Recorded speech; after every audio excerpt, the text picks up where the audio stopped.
마음의 온실 오늘의 이야기. 여러분의 좋아요, 구독은 큰 힘이 됩니다. 안녕하세요. 제 이름은 김영희, 올해 75입니다. 저는 평생을 누군가의 어머니로, 누군가의 아내로, 누군가의 그림자로 살아왔습니다. 새벽 4시에 일어나 과일을 손질하고 해가 지면 남은 상자를 정리하던 그 시절 제 손등은 늘 갈라져 있었고 허리는 굽어 있었습니다. 그래도 괜찮다고 아이들이 웃으면 그걸로 충분하다고 스스로를 달래며 살았습니다. 남편이 먼저 떠난 뒤로는 두 아이를 제 두 손으로 키웠습니다. 장마비가 새벽 시장 천막을 때릴 때도 눈발이 수북이 쌓인 날에도 저는 장사 자리를 지켰습니다. 그렇게 세월을 버텨 아들은 제법 이름난 병원에 취직했고 딸은 회사에서 똑소리 나게 일하는 사람이 되었습니다. 그때 저는 믿었습니다. 이제 내 인생도 조금은 가벼워질 거라고, 노년에는 따뜻한 밥과 조용한 웃음이 곁에 남을 거라고. 하지만 몸은 정직했고 세월은 무심했습니다. 당뇨와 고혈압, 그리고 기억이 자꾸 헛갈리는 증상까지 시작되면서 병원을 더 자주 찾게 되었습니다. 의사 선생님은 말했습니다. 가족의 돌봄이 함께하면 좋겠습니다. 식사, 약 복용, 정기 검사 챙겨줄 사람이 있으면 더 안정적일 거예요. 그 말을 듣는 순간 저는 속으로만 고개를 끄덕였습니다. 그래, 이제는 아이들이 내 곁에 서줄 때가 됐지.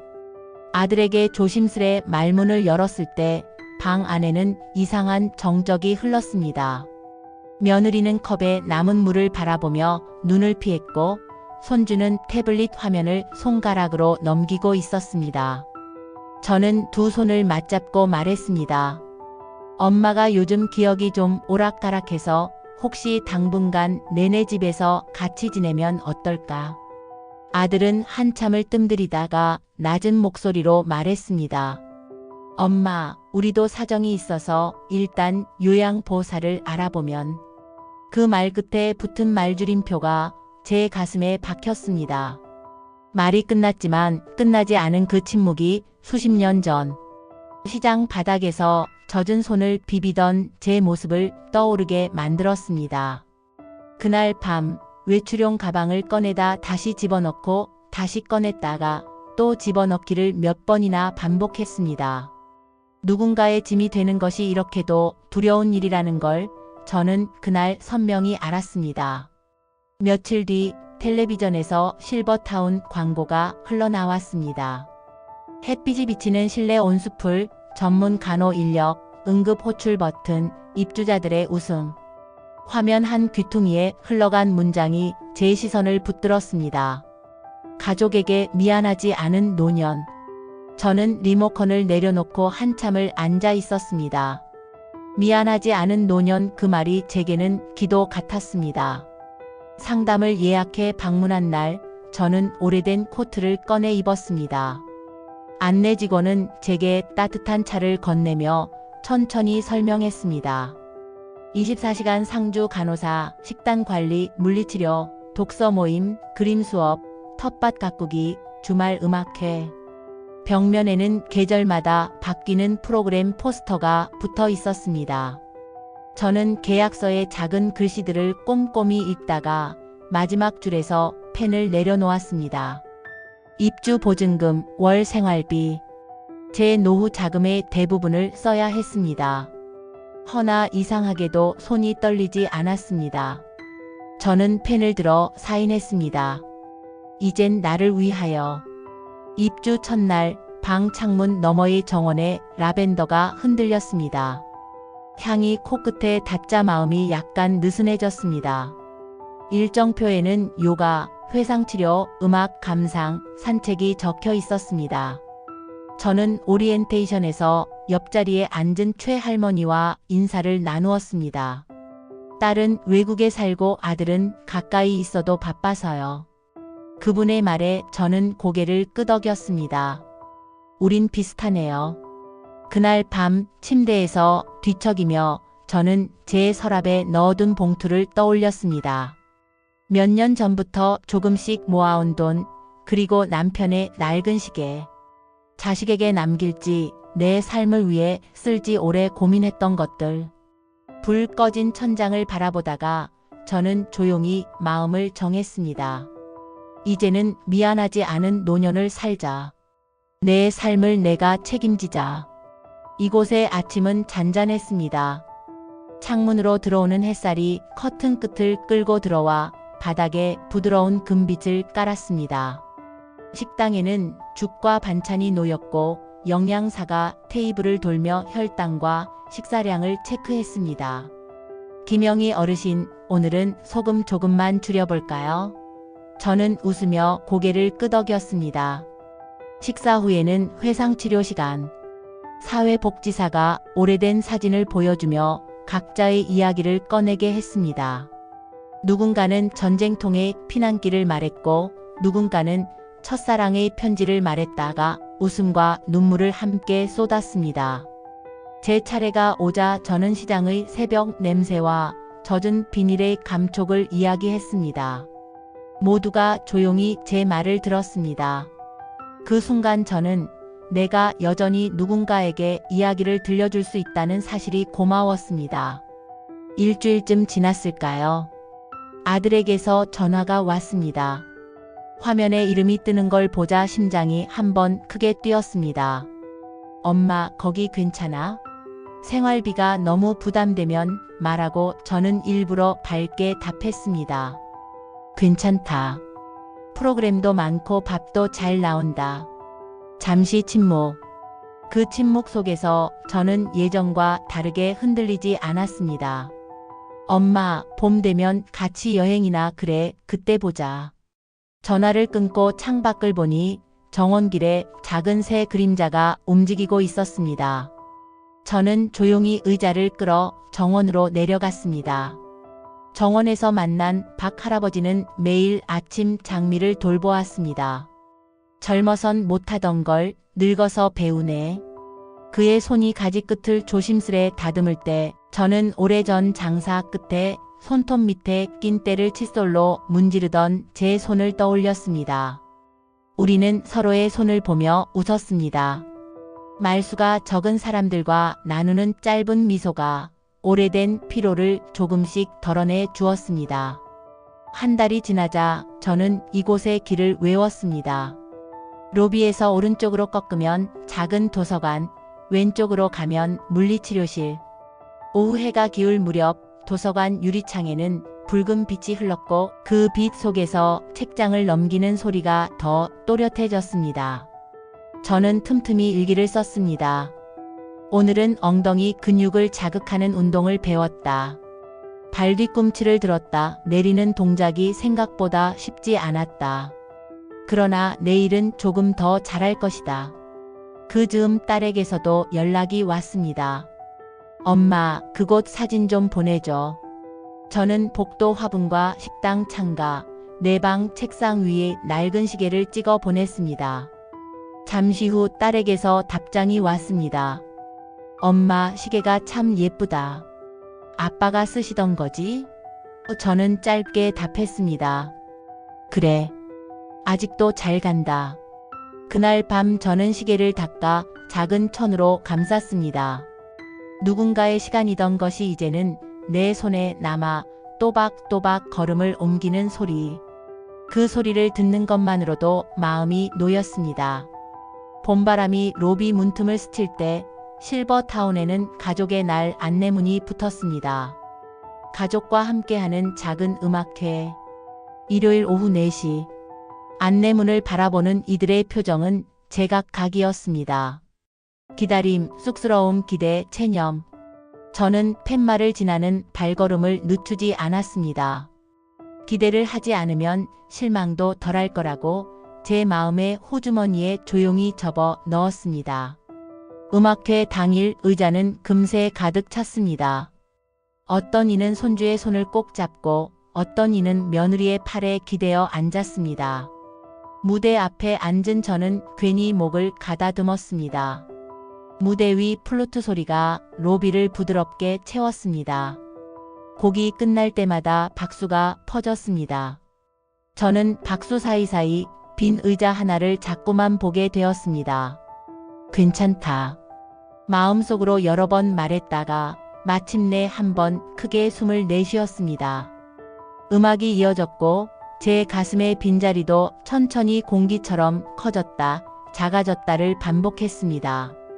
그날 밤 저는 변호사에게 전화를 걸었습니다. 유언장 관련 상담 예약하고 싶습니다. 통화를 끝내고 창문을 열었습니다.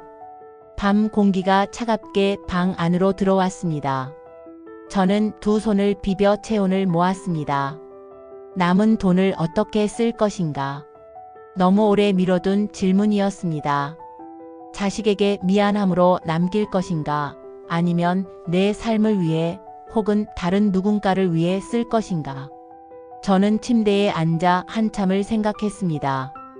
끝내 잠이 들 무렵 제 마음은 어느 한쪽으로 조용히 기울어 있었습니다. 며칠 뒤 변호사 사무실, 저는 또렷한 목소리로 제 뜻을 말했습니다. 생활비와 의료비로 충분한 금액을 남기고 남은 일부는 지역 장학회와 요양보호사 양성센터에 기부하겠다고. 그리고 자식들에게는 제 뜻을 존중해달라는 한 장의 편지를 남기기로 했습니다. 변호사는 제 말을 정리하며 고개를 끄덕였습니다. 어르신의 선택을 문서로 명확히 남기겠습니다. 사무실을 나서며 저는 어깨가 조금 가벼워진 것을 느꼈습니다. 내 삶을 내가 정리하고 있다는 감각. 늦었지만 처음으로 제 삶의 주인이 된 듯 했습니다. 그 무렵 아들이 찾아왔습니다. 로비에서 그를 보자 심장은 예전처럼 놀라지 않았습니다. 엄마, 여기 생활 괜찮아 보여. 그는 주변을 둘러보며 말했습니다. 괜찮다. 저는 짧게 답했습니다. 한참의 정적 후 아들이 입을 열었습니다. 엄마, 혹시 집은 어떻게 할 생각이야? 그의 목소리는 조심스러웠지만 그 속에 감춰진 계산을 저는 알아챘습니다. 저는 의자 등받이에 등을 붙였습니다. 그 집은 팔았다. 여기 들어오면서 정리했다. 아들의 눈빛이 흔들렸습니다. 혹시라도 기대했다면 미안하다. 나는 이제 내 노년을 내가 선택하려 한다. 우리는 조용히 정원을 걸었습니다. 라벤더 향이 바람에 섞여 흘렀고 멀리 분수 소리가 들렸습니다. 아들이 갑자기 멈춰 섰습니다. 엄마, 내가 나쁜 아들이지? 저는 그의 얼굴을 바라보았습니다. 어릴 적 열이 펄펄 날 때 제 무릎에 머리를 얹고 잠들던 아이, 대학 합격 통지서를 들고 현관을 뛰어들던 그 아이가 겹쳐 보였습니다. 내가 나쁜 아들이라면 세상에 착한 아들은 몇이나 남겠냐. 저는 미소를 지었습니다. 우린 다 어른이 되는 법을 배우는 중이야. 나도 너도. 그날 이후 아들의 전화는 조금 덜 조급해졌습니다. 엄마, 주말에 산책할래? 그래. 우리는 실버타운 근처 작은 공원을 함께 걸었습니다. 말이 많지는 않았습니다. 침묵이 우리 사이를 채웠지만 그 침묵은 예전과 달랐습니다. 서로를 몰아붙이지 않는, 다그치지 않는 침묵. 벤치에 앉아 손바닥에 햇빛을 모으던 저는 문득 생각했습니다. 미안하지 않은 노년이란 서로에게 기대지 않기로 합의한 평화일지도 모른다. 여름이 다가오자 텃밭에 토마토가 붉어졌습니다. 최할머니가 제 손에 한 움큼 쥐어주며 말했습니다. 씻지 말고 그냥 베어 물어. 그게 제일 달지. 우리는 웃으며 한 알씩 베어 물었습니다. 달고 향긋한 즙이 입안 가득 번졌습니다. 그 단맛 속에서 저는 오래된 염려들이 아주 조금은 녹아내리는 것을 느꼈습니다. 밤이면 도서관에서 빌린 시집을 펼쳤습니다. 짧은 행 사이로 바람이 드나드는 듯 문장들이 가볍게 마음을 스쳤습니다. 저는 그때마다 아주 천천히 그러나 확실히 늙어가고 있음을, 그리고 그 늙음이 꼭 나쁜 것만은 아님을 배웠습니다. 가끔은 문득 서랍을 열어 남편의 시계를 만졌습니다. 초침 소리는 여전히 또박또박 시간을 헤치며 앞으로 갔습니다. 저는 속삭였습니다. 여보, 나 이제 괜찮아. 아이들은 각자의 길을 가고 나는 내 길을 가. 초침은 대답 대신 앞으로만 갔습니다. 그 무심한 전진이 오히려 위로가 되었습니다. 시간은 누구에게도 머물지 않으나 누구에게도 완전히 등을 돌리지 않는다는 사실을요. 가을이 오면 실버타운 정원에는 작은 축제가 열립니다. 손뜨개 작품 전시, 텃밭 수확 나눔, 음악, 동호회의 연주. 저는 글쓰기 모임에서 짧은 수필을 발표했습니다. 제목은 미안하지 않은 노년. 발표를 마치자 박수가 조용히 번졌습니다. 사회복지사가 제게 속삭였습니다. 어르신, 다음 주에 그 글을 낭독해도 될까요? 새로 오시는 분들께 힘이 될 것 같아서요. 저는 고개를 끄덕였습니다. 그때 마음 어딘가에서 작은 불씨가 더 환해졌습니다. 나는 누군가에게 아직 쓸모가 있다. 밤이 깊어지면 창밖으로 분수 소리가 낮아지고 복도 조명이 한 칸씩 어두워집니다. 저는 침대맡에 둔 작은 탁자 위 유언장 초안과 봉투를 한 번 더 확인합니다. 봉투에는 아이들에게 남길 편지가 들어 있습니다. 엄마는 너희를 사랑한다. 그러나 사랑과 의존은 다르다. 엄마는 너희가 엄마 없이도 잘 서 있기를 바란다. 그러니 엄마의 선택을 존중해다오. 몇 줄을 더 쓰다 펜을 멈춥니다. 저는 제 마음의 가장 깊은 곳에 잔잔한 물이 고여 있음을 봅니다. 그 물은 슬픔도 기쁨도 아닌 그저 나로 사는 데서 오는 조용한 평화였습니다. 이제 저는 알 것 같습니다. 늙는다는 것은 과거를 사랑하지만 붙들지 않는 법을 배우는 일, 가까운 이들을 사랑하지만 휘어잡지 않는 법을 익히는 일, 그리고 마침내 나 자신을 미안해하지 않는 법을 익히는 일. 실버타운은 내게 그런 연습장을 내주었습니다. 저는 매일 그 연습장에 작은 글씨로 하루를 씁니다. 오늘도 잘 버텼다. 오늘도 내 힘으로 걸었다. 오늘도 나여서 고맙다. 만약 이 이야기를 듣는 누군가가 지금 바로 내일의 삶을 두려워하고 있다면 부디 기억해 주세요. 우리에게 필요한 건 거창한 용기가 아니라 내일도 눈을 뜨면 내 이름을 먼저 불러주는 작은 습관일지 모릅니다. 그리고 언젠가 당신의 발걸음도 제 것처럼 가벼워지기를. 누군가의 그림자가 아닌 그저 당신 자신의 햇빛으로 서기를. 저는 오늘도 창문을 열어 라벤더 향을 들이마십니다. 천천히 그러나 분명하게. 미안하지 않은 노년이 여기 이렇게 시작되고 있음을 믿으면서.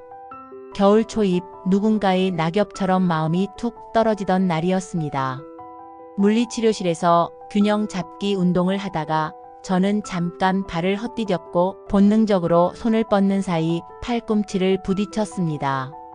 큰 부상은 아니었지만 순간적으로 두려움이 파도처럼 밀려왔습니다. 혹시 내가 더 약해진 걸까? 간호사는 제 어깨를 토닥이며 말했습니다. 괜찮아요, 어르신. 누구나 넘어질 수 있어요. 중요한 건 다시 일어나는 거예요. 그 말이 단순한 위로가 아니라 제 노년 전체를 비추는 문장처럼 들렸습니다. 밤에 잠이 오지 않아 복도를 걸을 때 저는 그 문장을 속으로 여러 번 되뇌었습니다. 중요한 건 다시 일어나는 것. 며칠 뒤 딸에게서 오랜만에 긴 메시지가 도착했습니다. 엄마, 미안해. 그동안 엄마가 어떤 마음이었는지 생각해보지 않았어. 나도 내 삶에 치여서 엄마가 짐이 될까봐 겁이 났어. 저는 문장 하나하나를 천천히 읽었습니다. 가장 끝에는 이렇게 적혀 있었습니다. 다음 주에 아이들과 갈게. 엄마가 괜찮다면 우리 같이 마트 다녀와서 엄마가 좋아하는 멸치볶음 해 먹자. 저는 휴대폰을 가만히 쥐었습니다. 멸치볶음 달큰한 간장 냄새와 바삭한 식감, 손끝에 남는 깨의 고소함. 오래된 기억이 툭 하고 떨어져 나와 방 안 공기에 흩어졌습니다. 약속한 날 딸과 손주들이 왔습니다. 손주는 할머니 방 냄새 좋아 라고 말하며 창문가에 얼굴을 대고 킁킁거렸습니다. 저는 웃었습니다. 딸은 싱크대 앞에 서서 서툰 손놀림으로 멸치를 볶았습니다. 저는 의자에 앉아 불의 세기를 조절하는 법, 마지막에 설탕을 한 꼬집만 넣는 법을 알려주었습니다. 밥상이 차려지고 우린 오래전 우리 집 부엌에서처럼 숟가락을 들었습니다. 딸은 밥 한 숟가락을 먹고 고개를 끄덕였습니다. 엄마 맛있다. 그 말 한마디에 오래 묵은 서운함이 아주 조금, 아주 천천히 녹아내렸습니다. 식사를 마치고 복도를 걷다 딸이 말했습니다. 엄마, 나도 엄마처럼 살고 싶지 않아. 저는 걸음을 멈췄습니다. 딸은 숨을 고르고 말을 이었습니다. 누군가의 기대에만 매달려 사는 삶 말고 내 삶을 살고 싶어. 엄마처럼 늦게라도 나를 위해 결심할 수 있는 사람이 되고 싶어. 저는 딸의 손등을 가볍게 쓸어내렸습니다. 내가 이미 그러고 있단다. 우리는 조용히 웃었습니다. 그날 밤 저는 일기에 짧게 썼습니다. 서로의 마음을 조금은 건넜다. 겨울이 깊어지자 로비에는 작은 트리와 전구가 달렸습니다. 입주자 합창단이 연습을 시작했고 저는 글쓰기 모임으로 작은 낭독회를 준비했습니다.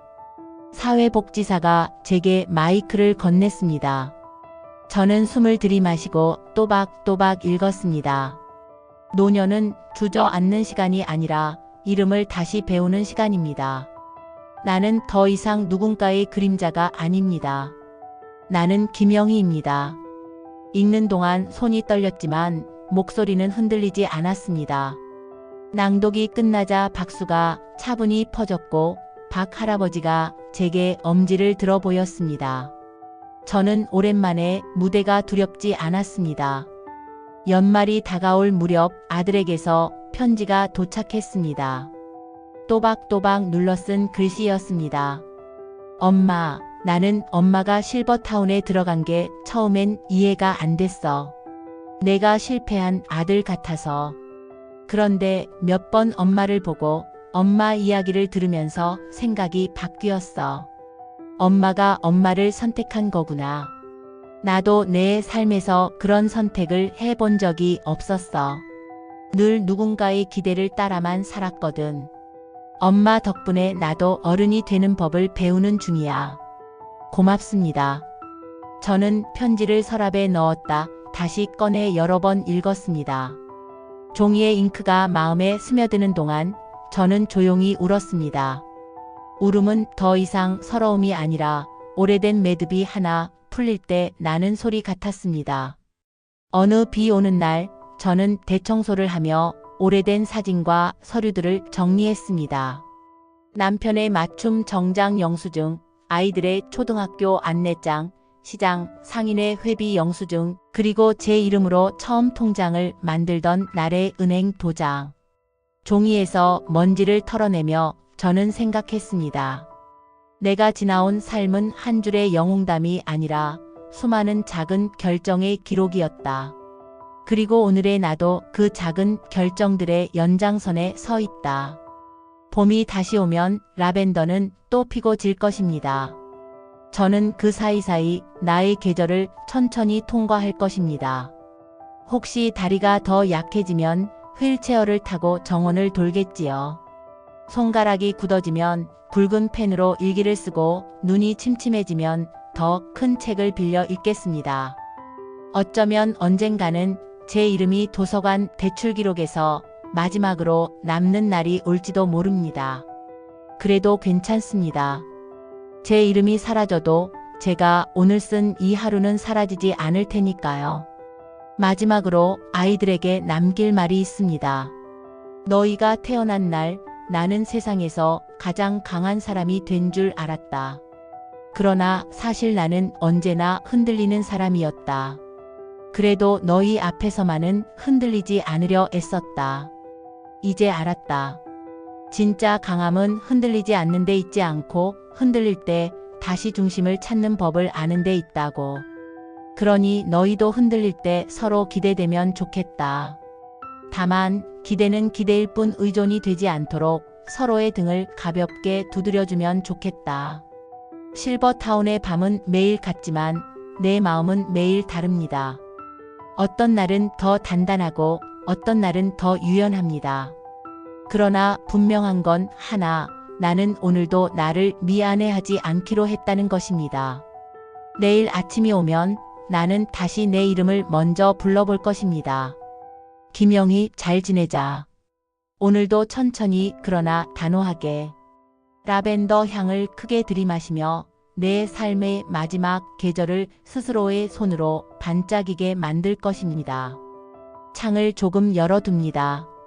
밤 공기가 천천히 방을 지나가고 시계 초침이 또박또박 내일을 부릅니다. 나는 가만히 미소 짓습니다. 미안하지 않은 노년, 이제 여기서 끝나지 않고 계속됩니다. 라벤더 가지 하나를 베어 책갈피에 끼워둡니다. 내일의 페이지가 향기로 기억나길 바라며